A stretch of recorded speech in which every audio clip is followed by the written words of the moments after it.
Yo guys, in today's video I will show you how to combine two clips in CapCut. Open an existing project in CapCut or you can create a new one. Import media you want to use in your project. Click on video clip you want to merge and drag it onto timeline.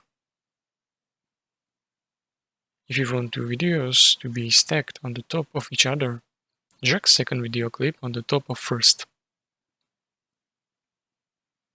Adjust position and size of video as needed.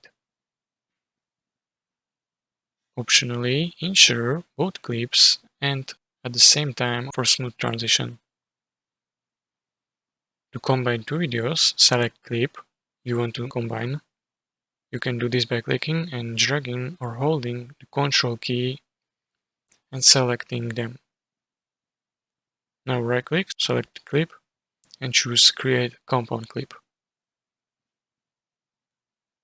And that's it. If you found this tutorial helpful, consider subscribing and liking the video.